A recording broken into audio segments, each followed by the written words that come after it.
কোনো রাজনৈতিক দলকে সরিয়ে দেওয়ার ইচ্ছা জামায়াতে ইসলামের নেই বলে জানিয়েছেন দলটির আমির ডক্টর শফিকুর রহমান।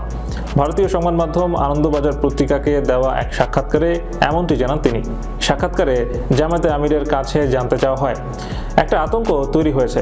অন্তর্বর্তী সরকার এবং জামায়াত একত্রে আওয়ামী লীগকে সরানোর পর এবার বিএনপিকেও সরিয়ে দিতে চায়। দুটি বড় রাজনৈতিক দলকে বাইরে রেখে নতুন শক্তির উত্থান ঘটানোর পরিকল্পনা করা হচ্ছে, কতটা সত্য? জবাবে ডক্টর শফিকুর রহমান বলেন, এই তত্ত্বের কোনো ভিত্তি নেই। আওয়ামী লীগের প্রতি জনতার সম্মিলিত ঘৃণা তৈরি হয়েছিল দুর্নীতি এবং ফ্যাসিবাদী নীতির কারণে। তারা নিজেরাই নিজেদের পতন ডেকে এনেছে।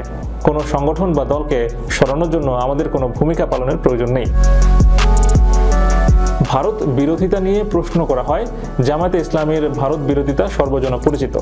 এ বিষয়ে কি বলবেন? জবাবে জামায়াতে আমির বলেন, এ ধারণা ভিত্তিহীন।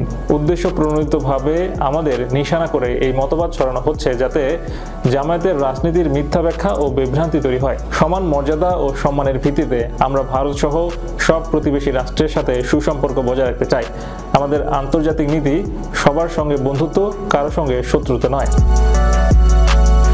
সংখ্যালঘুদের উপর হামলার বিষয়ে প্রশ্ন করা হলে তিনি বলেন, জামায়াতে ইসলামের সঙ্গে বাংলাদেশের হিন্দু সম্প্রদায়ের অসামান্য সম্পর্ক এবং বোঝাপড়া রয়েছে। প্রতিটি নাগরিককে সমদৃষ্টিতে দেখা হয় এবং রাষ্ট্রের সব নাগরিককে সমান অধিকার এবং মর্যাদার ভিত্তিতে সম্মান করা হয়। জামায়াত সংখ্যালঘু ও সংখ্যাগুরুর তত্ত্বে বিশ্বাসী নয়। আমরা মনে করি ধর্মের ভিত্তিতে দেশবাসীর বিভাজন অপরাধ। হিন্দু বা অন্য কোনো সম্প্রদায়ের বিরুদ্ধে হিংসার ইতিহাস জামায়াতে ইসলামের নেই। বরং বিভিন্ন সময়ে জামায়াতে ইসলামী নানা বিষয় নিয়ে হিন্দু নেতাদের সঙ্গে আলোচনা করেছে।